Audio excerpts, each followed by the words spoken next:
Let me ask you a tough question. If something unexpected were to happen today, your car breaks down, a medical bill pops up, or maybe your church comes to you and says, hey, we can't afford to pay your salary next month.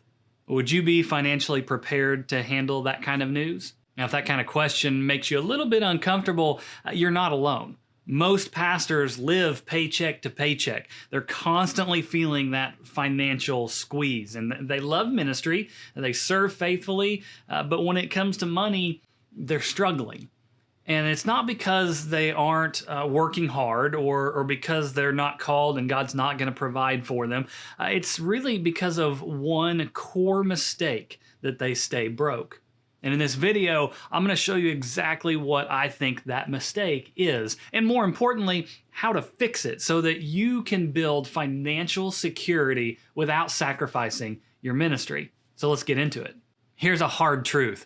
Most pastors are trained for the pulpit, but not for the paycheck. Think about this. Seminaries teach theology, exegesis, pastoral care, church history, all of those great and essential pieces of knowledge that a good pastor should have.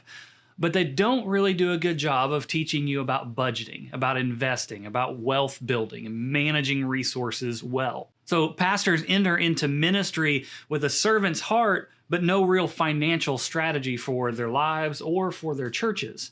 And the result? Churches' salaries barely cover the bills, unexpected expenses cause stress and debt, and retirement, hardly even a thought. But here's the big mistake that I see over and over again. Most pastors rely entirely on one source of income, their church salary. And that's it. One income stream. And the problem with having only one source of income is that it gives you zero control over your future. If giving drops, your salary is in danger. If the board makes budget cuts, you are at risk. If you ever want to take a sabbatical or need to step away, the financial burden can be crushing. Yet pastors are expected to rely on one paycheck from one church, hoping that it's enough to cover everything that they need for their families. That is a recipe for financial stress. But here is the good news. You don't have to stay stuck. The key to financial freedom as a pastor isn't earning more, it's owning more.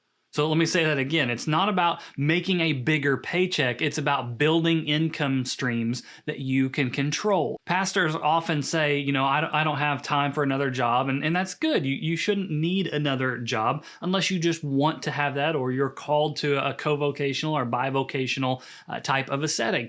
Pastors, you need to instead build your assets. Things that make money for you. Whether you're preaching, resting, or spending time with your family, these things are still going to add money to the money you already have.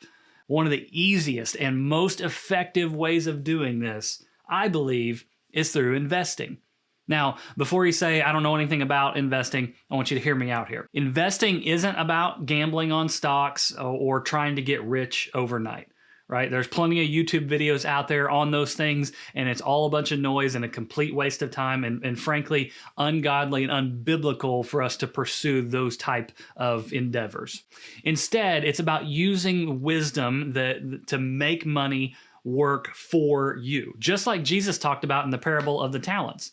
Remember what happened there, that the first two servants invested what they were given and they were rewarded for it, and the last one buried the money in the ground. Hello, savings account.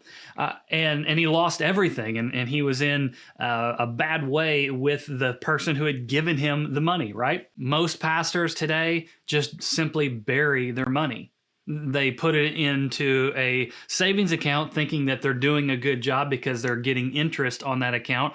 But most of the time, that savings account interest is not going to keep up with inflation. So you're going to lose value to inflation. And they never take steps to grow it. They just let it sit there and they stay financially stuck. This is why I think so many pastors stay broke or at least stay financially constrained. But if you take even a small portion of what you earn and you start investing with it, you can build an income stream that works for you.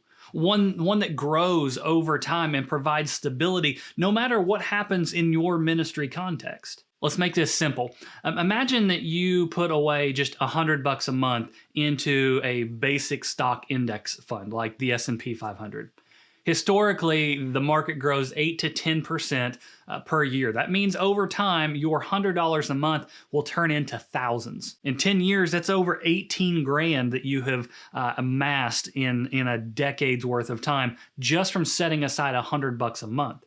20 years, that's 60 grand. And in 30 years, you've got 180 grand that is sitting there from a very simple and repeatable and doable $100 a month into that fund. That's just with $100 a month, less than what most pastors are going to spend on coffee or eating out. Don't even get me started on the cost of books they spend each month. Imagine that you took one step further and invested in seasonal stocks or option strategies like the ones that I teach that are designed to create monthly cash flow. That's when you stop depending only on your paycheck and you start owning your financial security. So here's the biggest shift that needs to happen. Money isn't bad, it's simply a tool.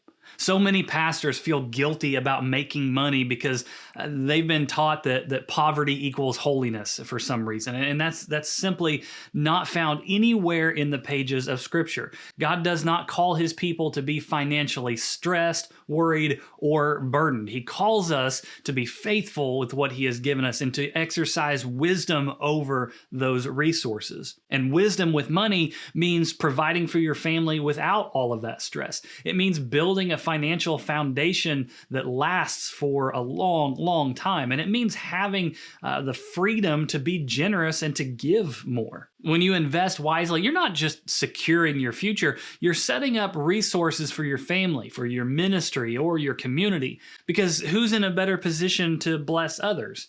The pastor who barely is paying his bills, or the pastor who has built financial freedom and can give generously without worry? That person is in a much better place to bless those around them. So if you're a pastor struggling with money, here's my challenge to you. Stop depending on just one paycheck. Start thinking about wise stewardship.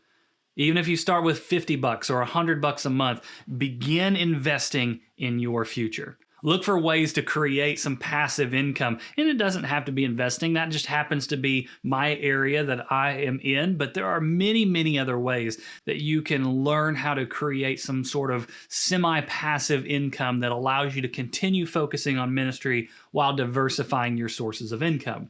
He has called you to steward your resources well. And so let's honor God by responding the way that he wants us to with that, where we're going to grow what we have. We're going to bless others with what we create out of that. And the best way to do that is for you to take control of your finances starting today. And that is it for this video. If it's challenged you, please let me know that in the comments. Let me know your thoughts. Why do you think pastors stay broke? Do you think it's the one stream of income thing, or do you think it's something else? I'd love to engage in that conversation with you. So leave a comment and let me know what you think.